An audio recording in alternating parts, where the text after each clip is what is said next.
Welcome to the Business of Indie Games Summit 2018. I'm here with Thomas Brush, the one-man Superman behind the highly acclaimed Pinstripe game. Thomas has been developing award-winning games since his final years of high school, starting with Coma, which was an instant award-winning Flash game with over 200,000 players, I believe. 5 years later, after a period of full-time freelancing, he released Pinstripe, an awesome and commercial success, critical and commercial success, funded on Kickstarter. We really wanted to talk to someone who's been a real success on Kickstarter. And we asked the outreach lead, Anya Coombs, which indies have nailed Kickstarter, and she immediately said your name.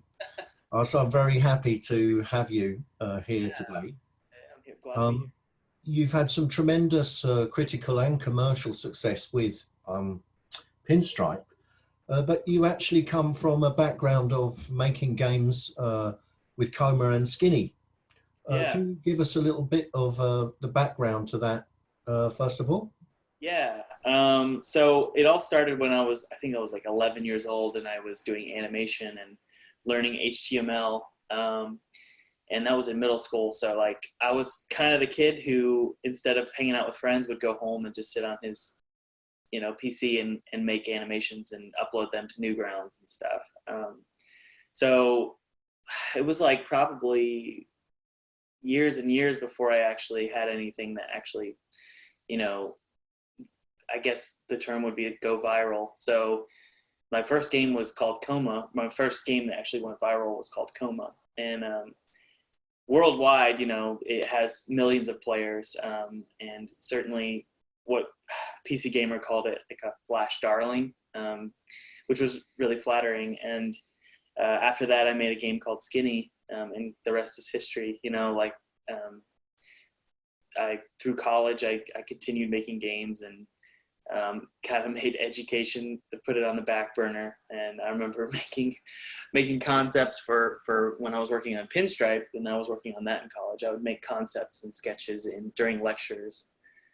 So I always made making games a priority, and it was so much fun, and I couldn't help it, So it was certainly a long process of learning how to make games.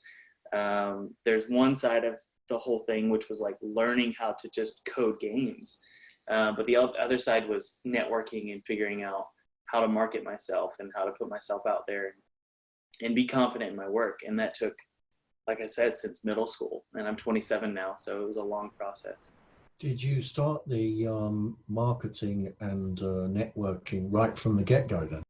No, I didn't. And like at the time, I don't know if Twitter was around, but Facebook certainly wasn't around. So it was like these really focused communities like newgrounds.com or armorgames.com or what's the other one? Congregate. Oh, yeah. Yeah. And Miniclip, was that there too?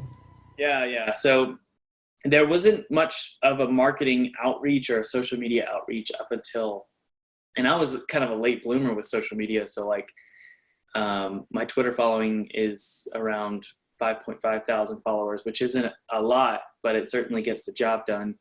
But I started building that following really late into Pinstripe's development. And Pinstripe, again, is my most recent commercial release on PS4 and Xbox. Yeah, great. And congratulations on that too. And so does that mean that the Pinstripe community was its own community, and it wasn't, you didn't take people from Coma and Skinny along with you? I think maybe a little bit. Like I had like 1,000 followers, maybe I think I had 1,000 Facebook likes or something on a Facebook page. And no, like I wish that I had, because there was millions of players, and even now there's millions of people. Like right now, I think about it, there are millions of people on the planet who know about Coma, but who don't know about my next real commercial release, Pinstripe, and I wish that I had done that. But like I said, like a lot of indie game developers, we were just making games and putting them on newgrounds.com. We weren't really thinking about a long-term community to follow us around from platform to platform. Yeah, sure. I mean, Coma is a very evocative title, and I know that your games you know, deeply personal to you, and you put a Yeah, lot of thought and emotion into them. yeah. What was the idea and inspiration behind Coma? So for Coma, I wanted to make, and that was, let's see, that was almost a decade ago. So I was 18. Again, I'm 27. So I'm trying to think of the inspiration behind that. At the time, it wasn't really anything more than an experiment of like, how can I use my illustration and my music and make them into like a story. Um, and so for me, like I remember, I was getting lunch with my dad, and we were talking about the game.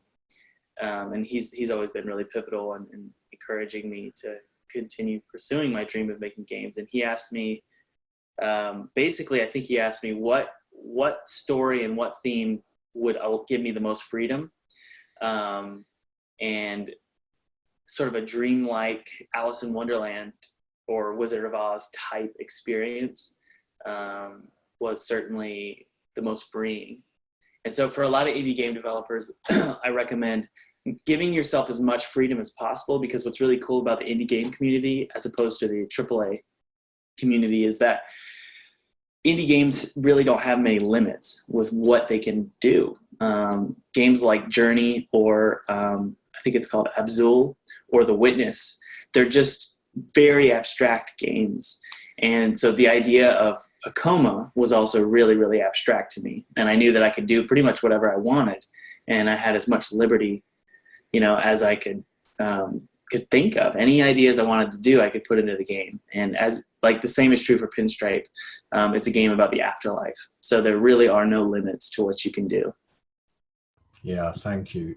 You're spot on as well with the mainstream publishers. You know, it's very Yeah, hard to break the sort of standard set of features, standard set of ideas about what works.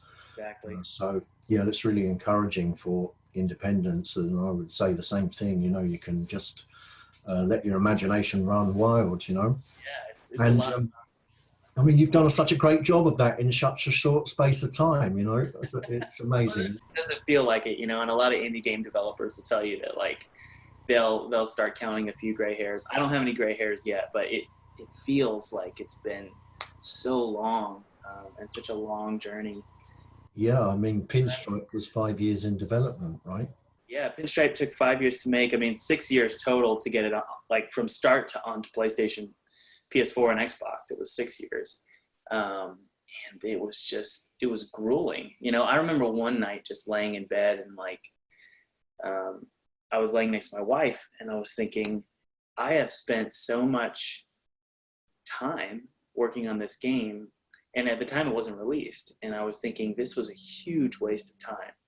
And like I had sacrificed a lot, you know, I would come home and I would work on the game in the evenings. And like I could have spent the time, you know, hanging out with my wife or hanging out with friends. And I chose to sacrifice like an hour or two every evening. And that's the worst feeling, is to feel like you're wasting time. So that was 5 years of feeling that way. But I Yeah. believe that it paid off, you know? Yeah, I watched your video, 4 hours to make a stupid tree. You remember that one?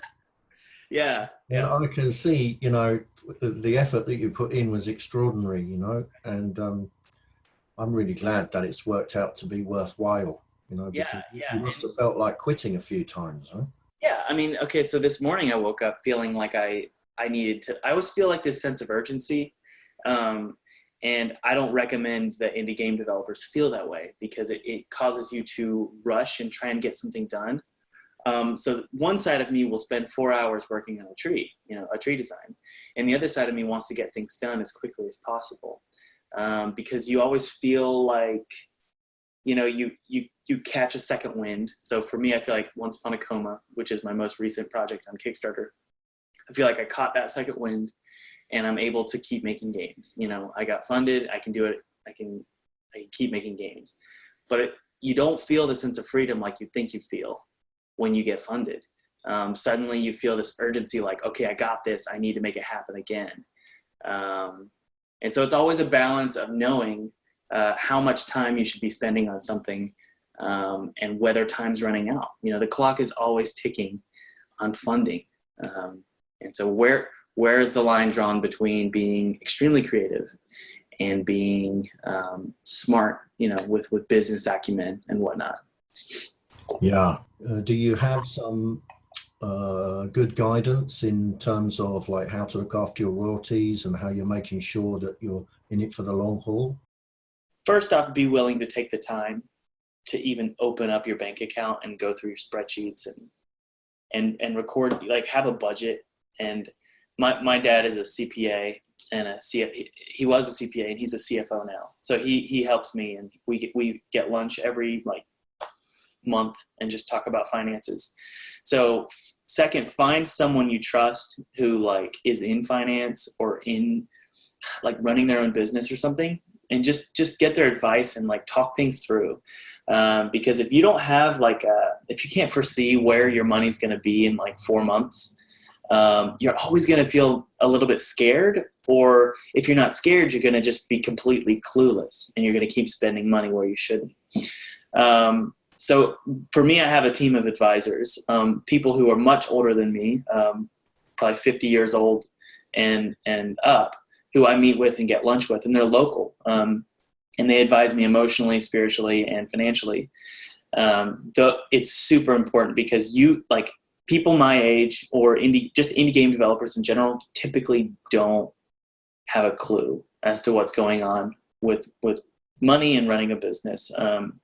When you have 6 figures of money in your studio's account and then suddenly it's like disappearing and you don't know why, it's a very scary feeling. But it's a normal thing to happen. When you run a video game studio, you're going to run out of money. It costs money to make things.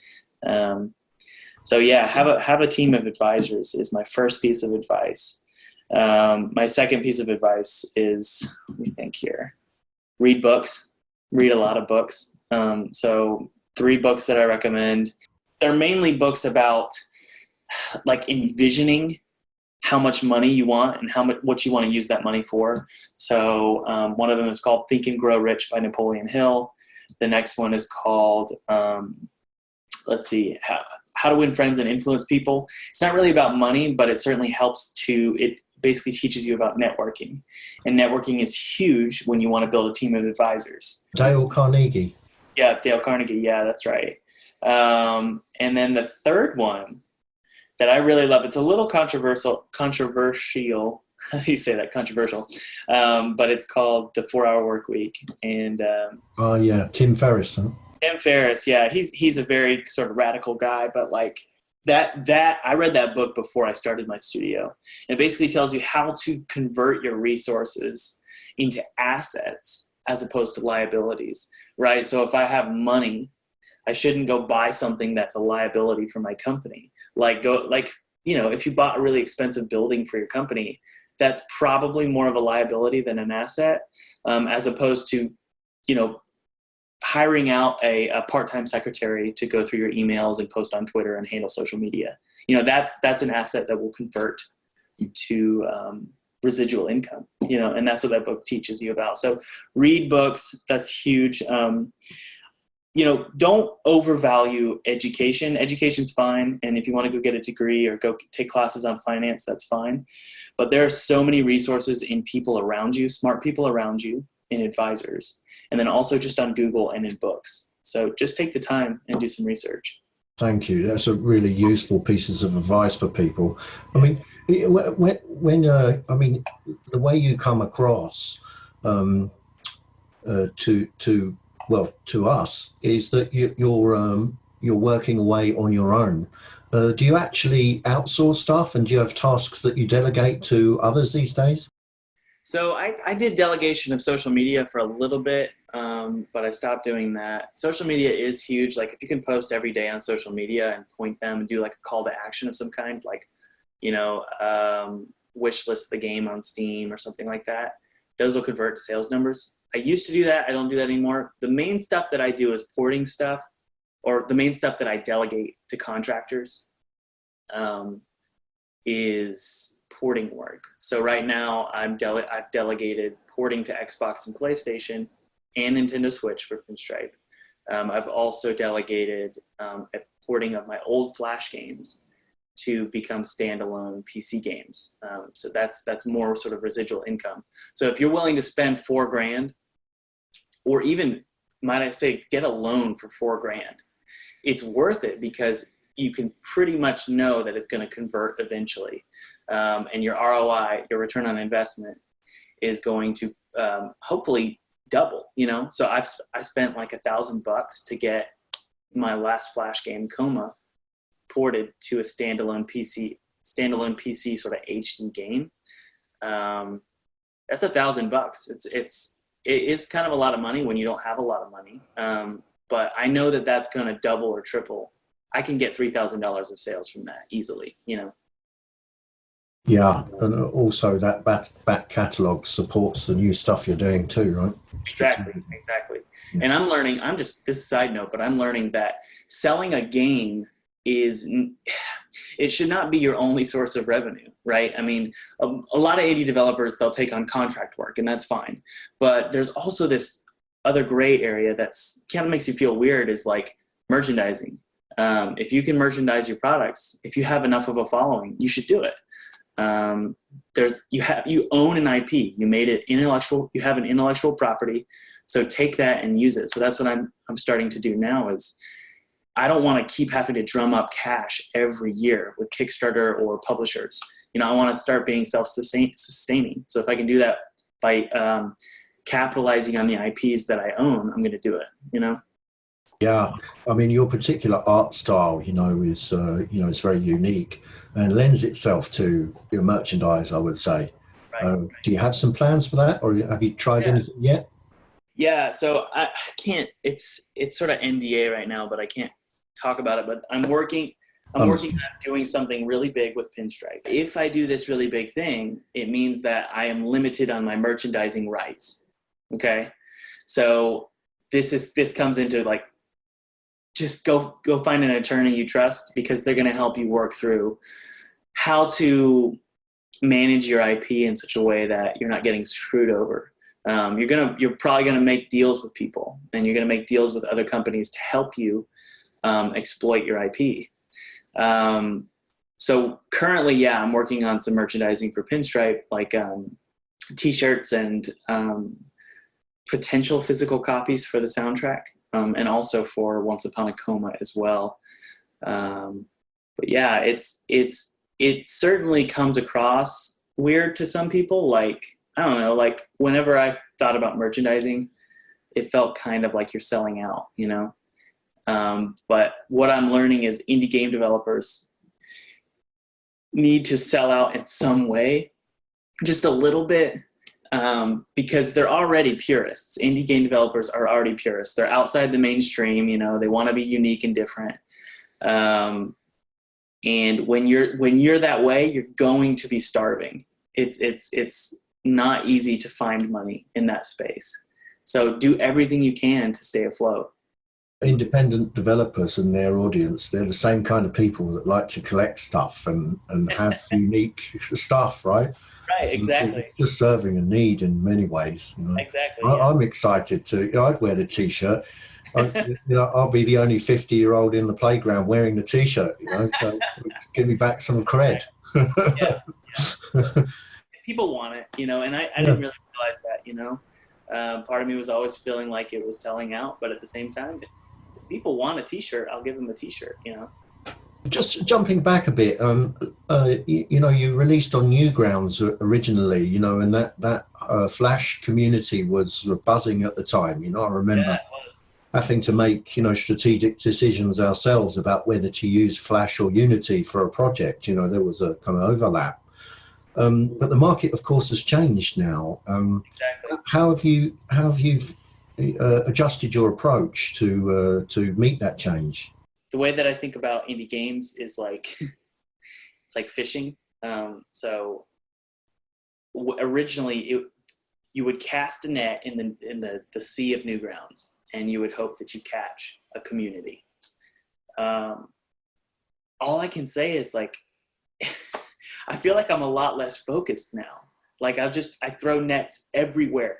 You're on Steam, you're on PlayStation, you're on Xbox.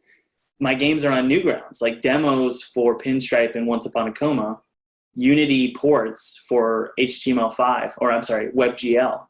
They're on Newgrounds and Armor Games. So it didn't move from Newgrounds and Armor Games to Steam, and that was the jump. It just expanded.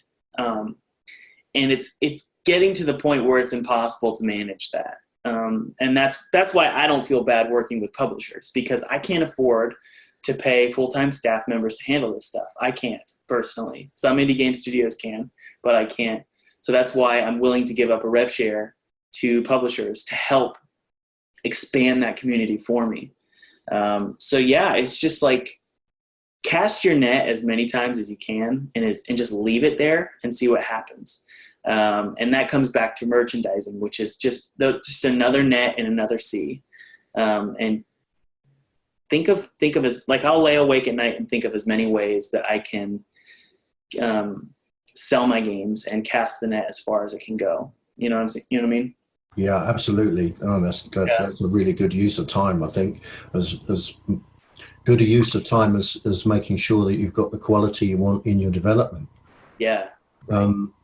So, but when you say you don't mind giving up a rev share to the publisher, what are they actually adding these days, do you find? Are they able to market to their own captive existing communities? Publishers will, this is a huge discussion, but publishers will tell you all these sort of glittering generalities about how amazing they are. But really what they're doing is they're providing you cash. And that's what people, they're just basically investors. That said, they should be giving you value. So Armor Games, my current publisher, gave me value because they had a pretty significant budget for marketing. And they also had the Armor Games community, armorgames.com community for like the Flash games. So they had sort of it's not a super active community, because converting from Flash game, like free to play, to Steam is not, I don't think it's a great conversion rate, but like, they had that, So if I would recommend working with publishers, but I would also recommend thoroughly vetting the publisher and making sure that things that they're saying are real and true and honest. Yeah. I mean, once again, you need a good attorney to make sure that what they say is also translated into the clauses in the contract. Exactly. So always, if you're going to work with a publisher, plan on spending $1,000 to $2,000 on attorney fees. So you not only do you have to pay taxes on any sort of investment they make on you, and depending on where you are, that could be a huge hit. So let's say a publisher is like, I'll give you $50,000, and I want 30% of the rev share, that's kind of standard. It's also not great for the developer, but anyway, like if they give that to you, $50,000, just automatically right away go, okay, taxes and attorney, and sometimes the attorney fees can go higher than that. I'm in a situation right now where a deal I'm working on will net zero because of attorney fees, but it's worth it, long term. Strategically. Yeah, strategically, exactly. So, I mean, you've had some awesome success on Kickstarter, which is for me, I think you've done a great job of getting that funded that way, because there are no publisher strings attached to that either, are there? I mean, obviously you have to serve the community well, and we care about doing that. Yeah. It reached over $106,000 against the original goal of $28,000. Yeah. How did that happen on your first campaign? I don't know. I mean, I'm obviously very lucky and blessed, but I'm also, I did do a lot of things, and I think I managed the campaign well. To be honest, I do feel proud about that. And I was first off, I was really, really lucky to have the Game Grumps play a demo on launch of the Kickstarter. So if you can like focus your efforts, if you're making a Kickstarter campaign, focus your first month prior to launching the campaign on finding, like, press is cool. If you can get PC Gamer, that's great. But really focusing on YouTubers That's awesome. Now, YouTube isn't going to, they're not going to, like, YouTube is not the reason why 106,000 was raised, but YouTube is the reason why I was able to make it into the atmosphere in the first day. A lot of times, metaphorically, I'll think about launching a Kickstarter campaign is like launching a rocket. You have to have a ton of fuel behind it to get it into the atmosphere, but once you're there, and you're good to go. And the same is true with launching a game in general. So the fuel behind the first day, because we hit $28,000 in the first day, and the same is true for Once Upon a Coma, the fuel was in a community that was engaged immediately. And that was from the Game Grumps subscribers from YouTube. And there was a link to the Kickstarter campaign after the Game Grumps played the game. And they have about at the time they had about 4 million subscribers. And with the link, they went to the campaign. Now with Once Upon a Coma, I didn't have any YouTubers play the game to start. I had maybe one, and it wasn't a lot. It was like 500,000 subscribers. That community was from Pinstripe and also some other Kickstarter campaigns as well.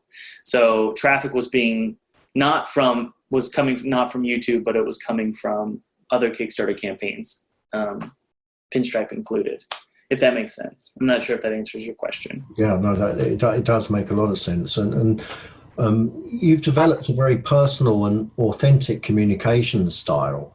And you have very loyal supporters. How have you cultivated these relationships? So I never knew that I was personable. I always thought I was kind of weird and annoying. But I learned, I learned it was in 2015. Unity, the software company that I used to make games, they hired a film crew to fly out to South Carolina, and that's where I live, from like Los Angeles, to film my story. And that story was eventually shown at the Game Awards. And I think at that moment I realized that I have a personality that can help build my studio.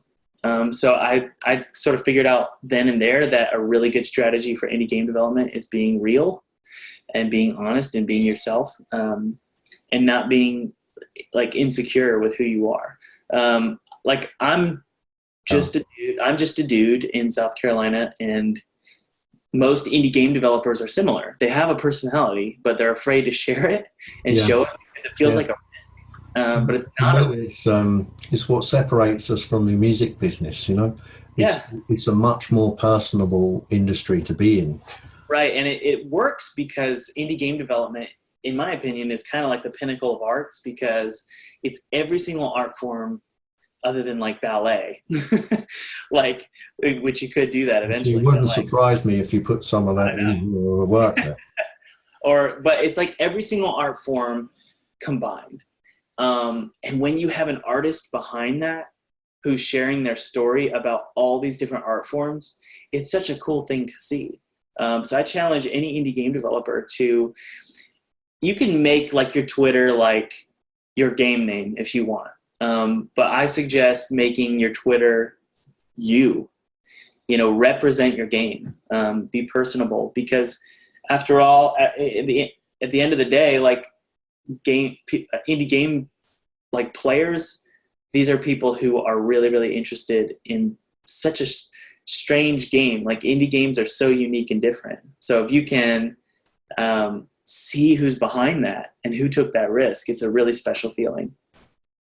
Yeah, thank you so much. Yeah. Your community, I mean, it's not huge, compared to sort of World of Warcraft or Dungeons and Dragons, but you get some pretty awesome results. How do you inspire the calls to action from your community, and how do you get such good responses? There's a lot of ways, but first, I'm willing to be annoying, or at least think I'm annoying. Like I'm asking people to support constantly. Like during a Kickstarter campaign, I'm on Twitter all day. Not all day, but like I'll post like 3 different times or something about support the campaign, support the campaign, support the campaign. So I don't know, like a lot of people feel like if they ask once and they don't get a response, they're like, that was annoying, I'm not going to do that again. But you'll realize that successful blogs, successful like vloggers, successful game developers, they're constantly promoting themselves. And like, it's a little bit annoying, but you still follow them. So just be willing to constantly ask for people's support. I didn't want to start a Patreon campaign because I felt like I was already asking enough, but I'm going to launch a Patreon immediately after the Kickstarter because I know how quickly the money goes. So if I can be annoying but get people to support me, that's great. And if people are annoyed and they don't want to support me, then I mean, honestly, like I'm not worried about them. They're not the people that I want to make games for. I want to make games for people who want to support strange, weird, like I want to make games for the strange, weird indie corner of the world. And those people, I want to keep asking them for their support because they're probably willing to give it. You know what I mean? Yeah, absolutely. And, like they're the same people that will buy the merchandise, right? Exactly. It's just if your supporters are constantly supporting you, they understand what they're doing, what they're doing is they're supporting something that's very difficult to support. People like Tim Burton are like an anomaly in the mega like film industry. Most of the time, it's really, really hard for people like that to have support and remain like keep their art form alive. And I think the indie game community understands that, and they're willing to support people who are constantly asking for their support. Out of the channels that you speak to the folks on, what do you find the most effective? Email or Facebook? It depends on what the call to action is. So if the call to action is support the Kickstarter campaign, Twitter's reasonably successful. It'll be like 2%, 3% of your funding from a campaign, which, I mean, when you think about it, it's not a ton, but it's something. But you never really know, like back to the whole, like, getting into the atmosphere sort of thing. When you launch a game or when you launch a Kickstarter campaign, Twitter may only be $3,000. But you don't know whether that $3,000 pushed you to the front page of Kickstarter or pushed you to the front page of Steam. So you never really know how valuable that small section was. So I can't really give you an honest answer. I don't know whether Twitter is more significant than email. But like, if you have actual subscribers for your email, like a subscribe button on your website and you're getting subscribers, those are really valuable people because they're asking to be annoyed and notified. Yeah. Whereas if you just start throwing friends and family members onto your subscribe list, they're not going to be that active. And I've seen that friends and family, it's good to start you out, but they don't want to keep getting annoyed. They're like, okay, I helped you out, now leave me alone. Yeah. The bank of mum and dad, right? Yeah, exactly. I mean, that's three releases a day on Twitter for Kickstarter. How often do you update your community otherwise? Not a lot, and I should. So I would say, listen to my advice, but don't do what I do.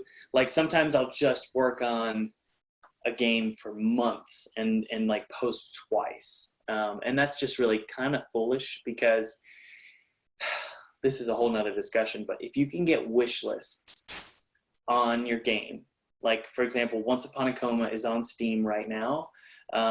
It's just a page, it's not a release. So if I can convert that page to wish lists and have maybe 20,000 wish lists, or let's be more conservative, 10,000 wish lists, by the time Once Upon a Coma launches, those wish lists will convert, not at a huge rate, maybe like 10% on launch. And again, if you can get a lot of conversion on launch, that could propel you to the front page of Steam. Yeah, I mean, it really does open up a whole new discussion. What pre-planning did you put into the crowdfunding campaign? So the crowdfunding campaign for Pinstripe was very similar for Once Upon a Coma in terms of the preparation. So they're both very similar. So I'll just speak on both. It was like 3 months of preparation. In the case of Once Upon a Coma, it was full time because I could do that.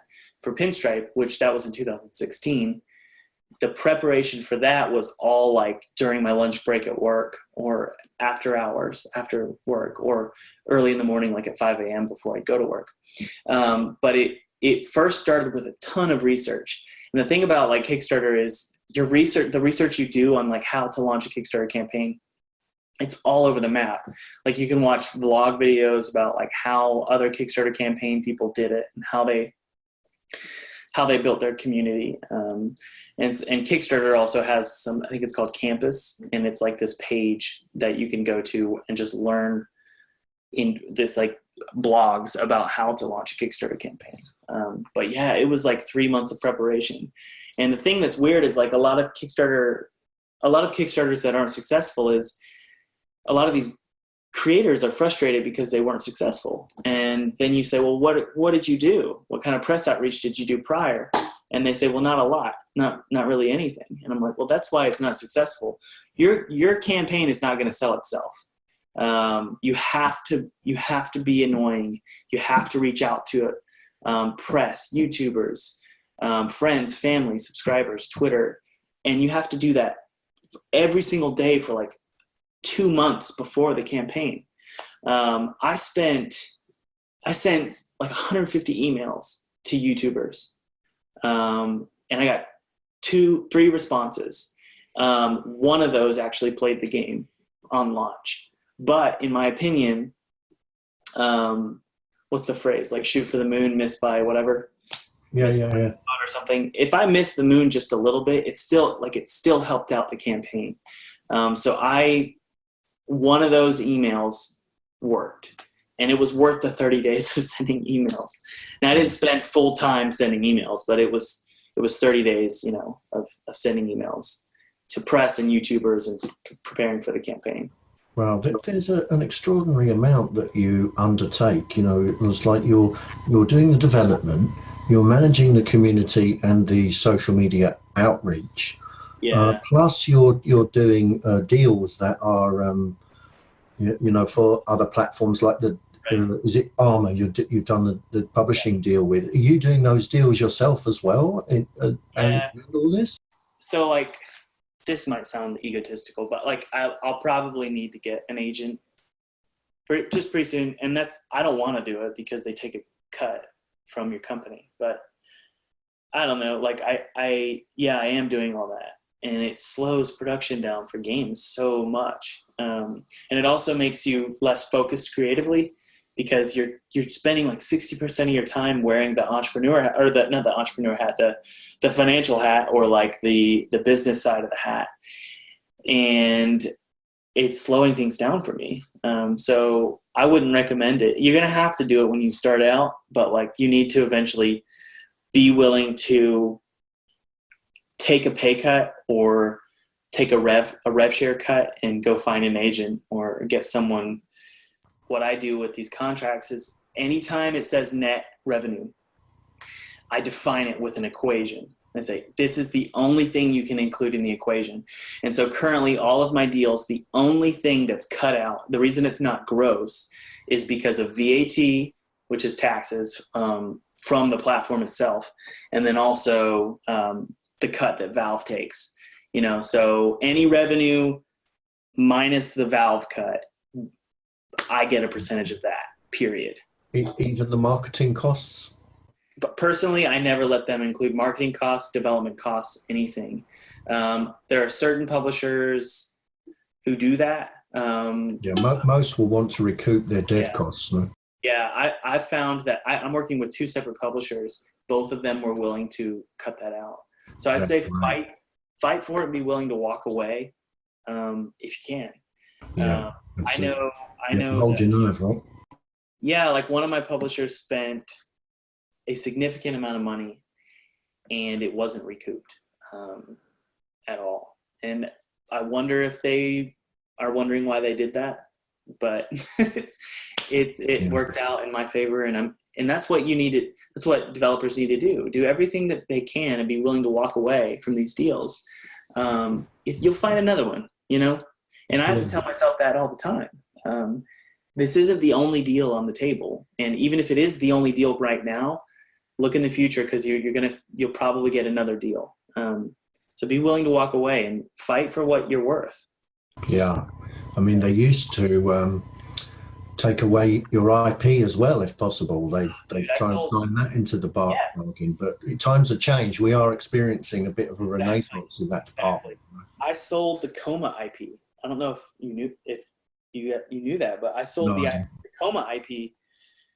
I sold it for $20,000 when I was 18 years old, and I think I was given like 5% net revenue, which it wasn't even defined.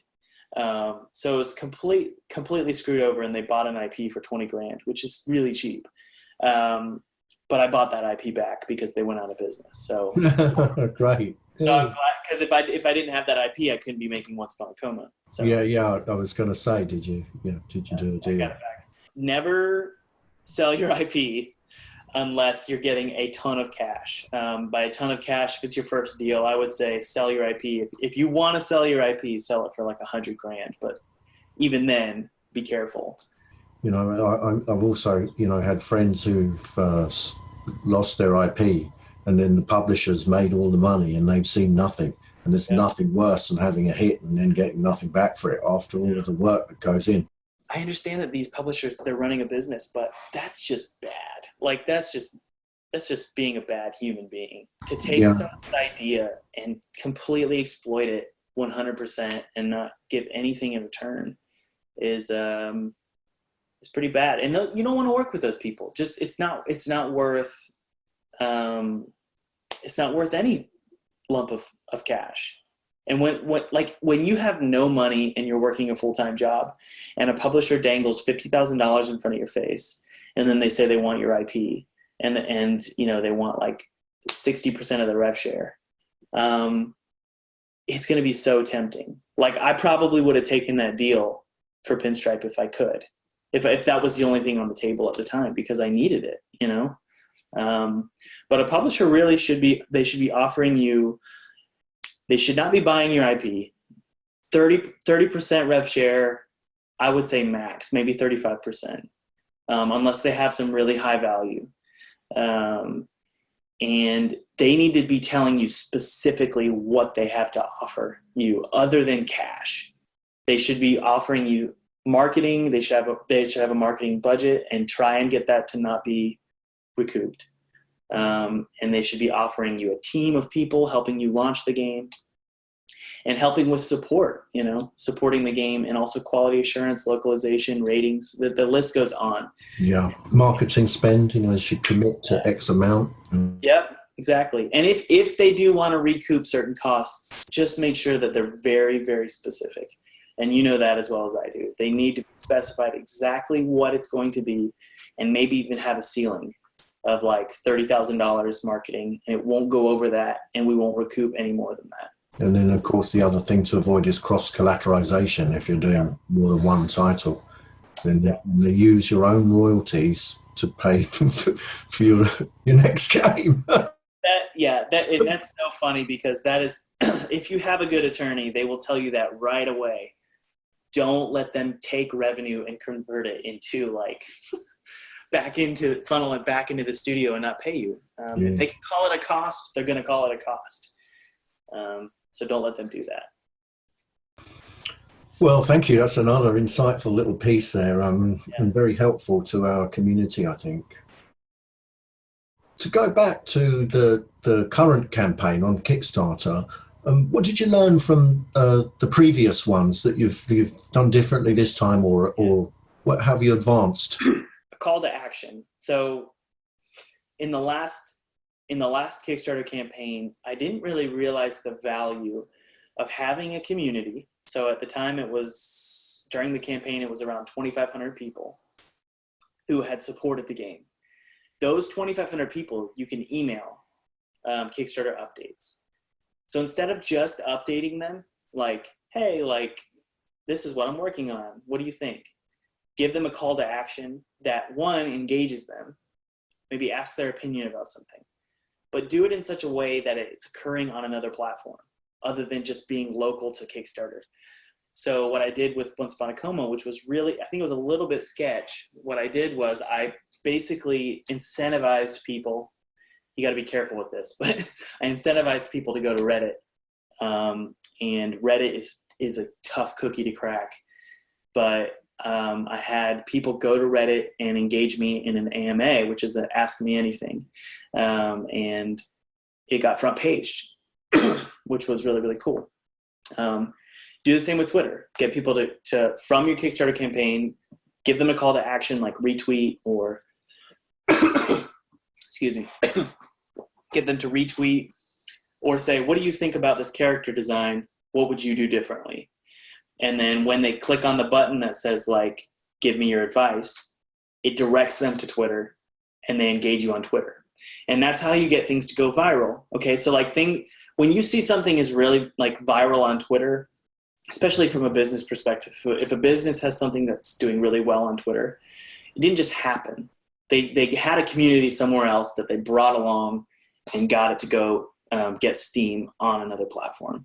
So if you have 500 backers to like 3,000 backers, bring them along with you to another platform to get other people involved. Would you like to share a little bit about the new game with us? Yeah, the next game that I'm working on is called Once Upon a Coma, and I'm doing the illustration design development. Not the development, the illustration design, music, and the story. And for this project, I'm lucky that my publisher, and this is another thing that a publisher can get involved with. This publisher is, they offered to do the development work. So I have one of their developers on my team full-time. Which is really awesome. And he's doing all the development work, so all the code, which isn't really my forte anyway. So that Once Upon a Coma is a game about this little boy named Pete, and he wakes from a coma, and he finds that his hometown is being like ransacked by a bunch of crazy teenagers, and all the parents have gone missing. They just vanished. So it's up to you and your trusty, you have a little barber's blade that's about the size of your head. It's pretty big, and it's your weapon of choice. And it's up to you and your barber's blade to explore this strange, creepy world. It's a very Tim Burton-esque world where you get to search out the mystery of why the grown-ups are gone. Find your sister, and there's also a big emotional story about childhood that's deeply embedded in the video game. So yeah, I'm really, really excited about it, and it certainly emphasizes music and atmosphere and illustration, and it's very simplistic. It's a lot like the Zelda franchise, the classic Zelda franchise of fetch quests and finding certain tools to help you and new abilities and whatnot. Yeah, thank you. Yes, I mean, in doing the research, for this interview, I came across it, of course, and as I said to you earlier, I signed up, and looking forward to my free digital download copy. Yeah. And so everybody can take a look at that. It's on Kickstarter right now. There's 3 days to go. Yeah. And yeah, thank you very much. Your community building, do you have a daily practice that you execute with regard to communicating with everyone? I don't. I always write it down. Like I say, do this X amount of times a day, but then I never follow through, and I need to get better at that. But I mean, obviously, I recommend it. So what I planned on doing, just haven't had the time, is doing a social media post at 4 p.m. EST for me, just before I close the studio. Do a post of what I've worked on for the day with a link to the Steam page to either buy a game or convert to a wish list. So every Twitter post, unless it's getting really, really obnoxious, should have a call to action. You kind of want to go from platform to platform though. So one day you do a Twitter post, the next day post the same thing on a Facebook group. So there's a lot of cool groups called indie game development or indie game feedback on Facebook. And once you join those groups, you can post to these groups and get people involved. Have a call to action there or post on Reddit. Good luck not getting your post removed if you post too many times, because Reddit's, again, it's really tough. But Imgur and Tumblr. So just go down the line. One day at 4 p.m. do one thing, and then just the next day and the next day and next day. Every single one needs to have a call to action to wish list, follow, or purchase. Oh, fantastic. Thank you so much. Mm-hmm. You've developed, obviously, the video for Kickstarter. I've seen that you've got a great presence on YouTube. Can you talk a little bit about, you know, how that works and about how influential YouTube is for you? It's not really that influential for me. I don't think I have a great following on YouTube. It's about 1,000 subscribers. It's fine. I haven't really figured out how to use it. I will say that focusing on my Kickstarter videos is crucial. So I hired a local video studio to shoot the Kickstarter video. I edited and told the story and did all the prep work for that form of storytelling, but I hired them to shoot the video.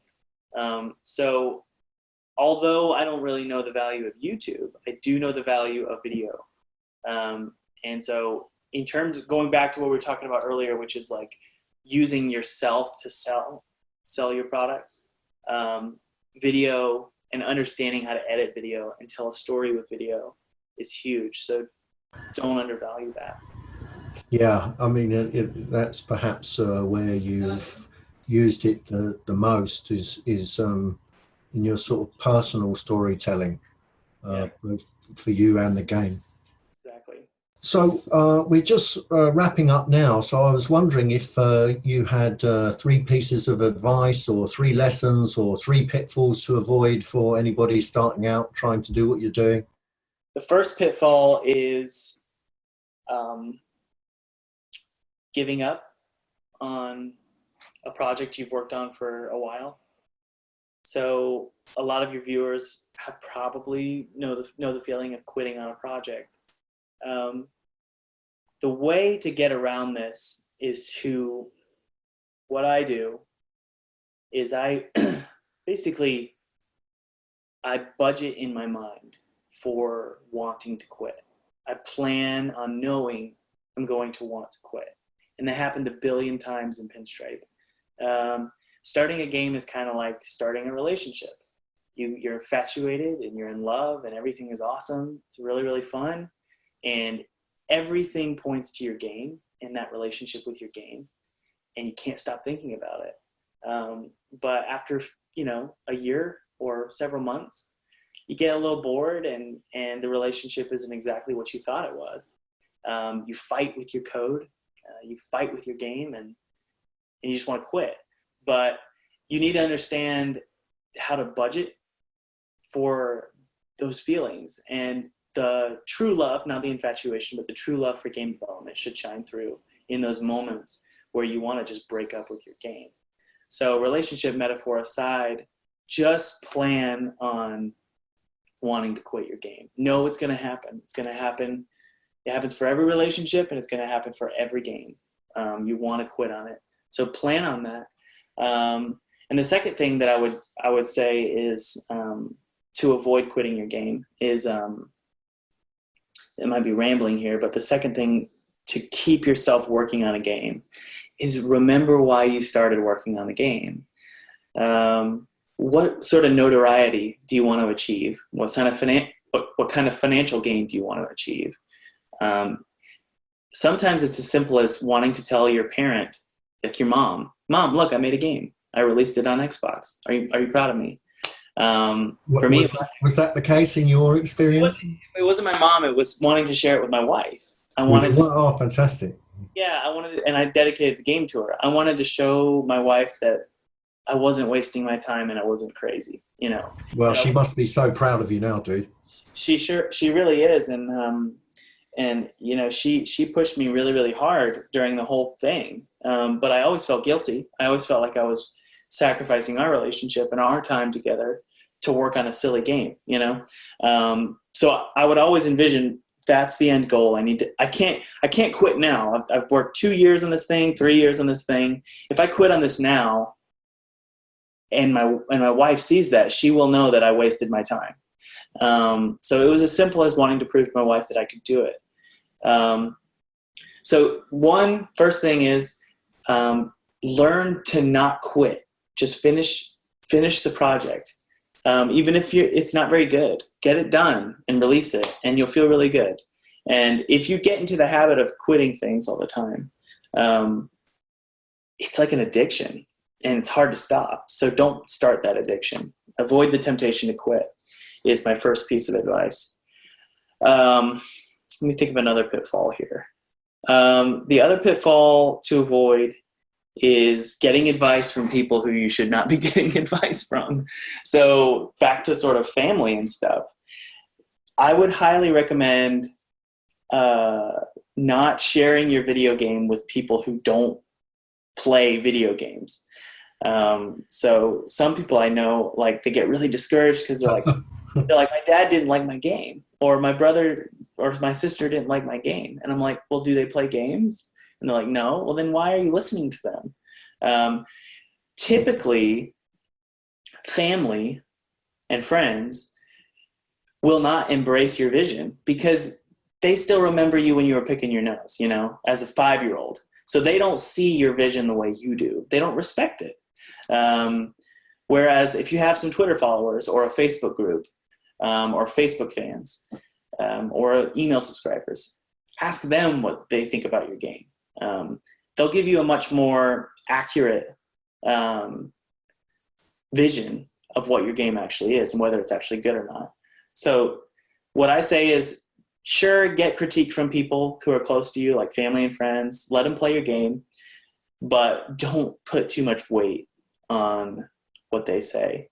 And the reason I say all this is because it sounds strange. Like, if it sounds like a strange piece of advice for like a AAA company, but for indie people, like indie game developers, a lot of them are just kids, or like 20-year-olds, and their family and their friends, especially like in the college environment, are really, really important to them. And it's so easy to get defeated the moment someone doesn't like what you're doing.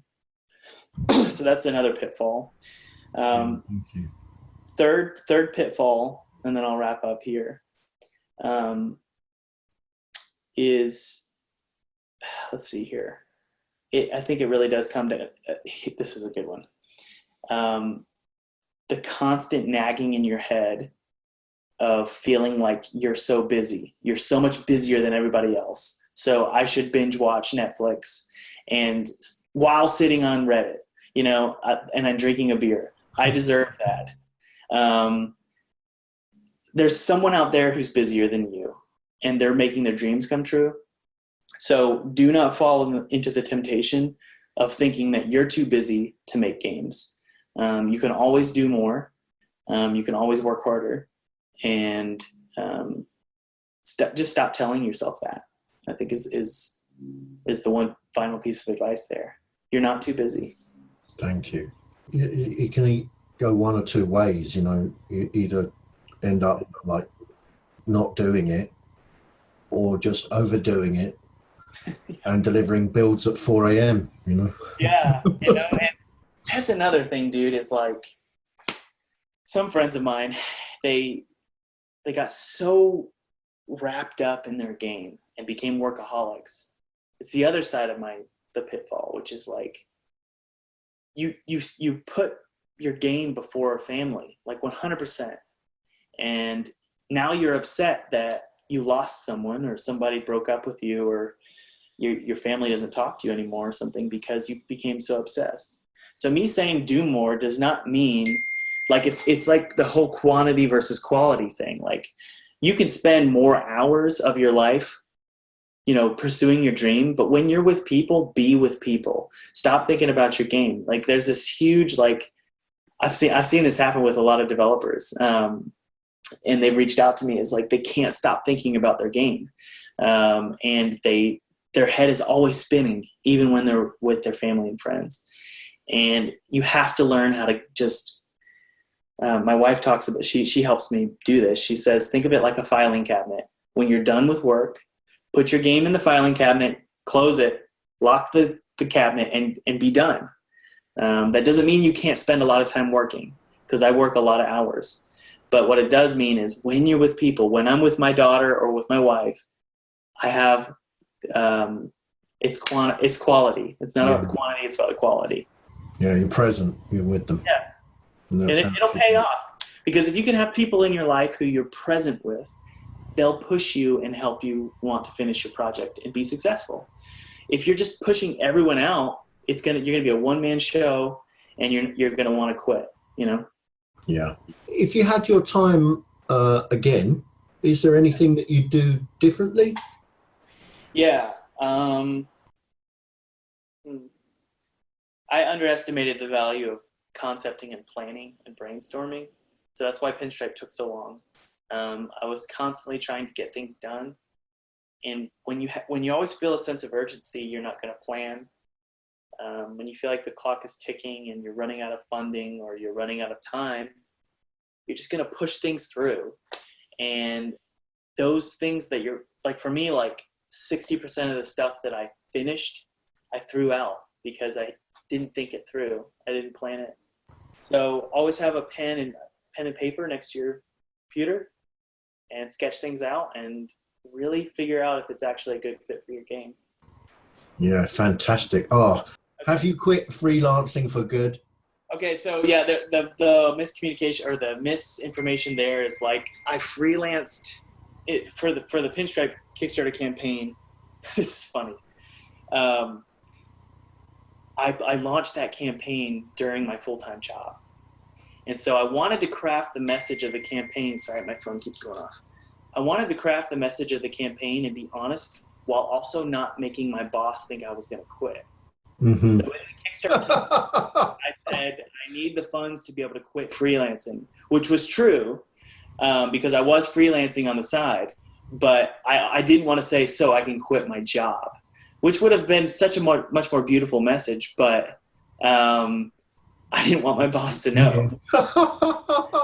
Oh, that's brilliant. Thank you for sharing it with us. When he saw the campaign was funded in a day, he was like, okay, I think you're going to quit. Are you still friends today?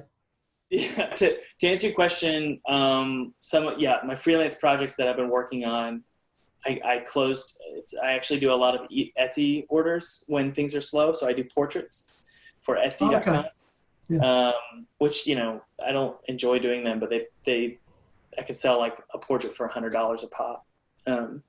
So I closed that shop down 2 weeks ago for good. 2 weeks ago for good. I put it on vacation mode. So yeah, stop. Whenever I get a good Kickstarter campaign, I'll stop doing freelance for a while until the money dries up. Let's hope that the sales keep coming and that the next one is even more successful. So you can just focus on building the brand, which is what interests me. It's such a you have such a unique style, and really a pleasure to so far to watch the videos. I'm looking forward to playing the game. Are you playing anything at the moment? If you keep seeing me looking off, I'm watching a Let's Play of Zelda Breath of the Wild. So inspiring. It's so cool because like the game is so open and you're just walking through silence. It's quiet, and then you'll hear like little small like piano notes playing here and there. There's not like a big soundtrack that's playing. It's like this, they have faith and this trust in the player. It almost comes across as an indie game. It doesn't come across as a AAA title because there's this huge risk they took of converting the Zelda franchise from somewhat of an action adventure RPG into like full on like RPG open world, which to me sounded like a horrible idea, but they took that risk. I agree. And paid off. It's a great game. But yeah, that's what I don't really play games right now. I just watch them, which sucks because I shouldn't be buying. It's a time issue. The value of buying a game. Yeah. For me, I can't get on the PS4 at the moment. I'm just watching my son play Fortnite over his shoulder, Yeah. Apparently that's a huge game. I need to get into that. Yeah, it's certainly fun, because he starts to sort of get down to the last sort of 5 or 6 people, and it gets intense, Oh, what's the release date for your next title? You have a rough one in mind? Well, you and I both know the importance of trying to avoid telling the release date, but I thought I'd ask anyway. Spray this year, so somewhere around there. Yeah, with indie games and with really artsy games, I try and stay away from deadlines. Yeah, of course. It's really We used to have a sign in the studio. It said Christmas is in August. Exactly. Oh man, yeah. Okay. Thank you so much. It's been absolutely wonderful to speak with you today, and it's a real contribution to our community, I can tell already. Great. Thank you. Yeah, thanks, Simon. Been fun.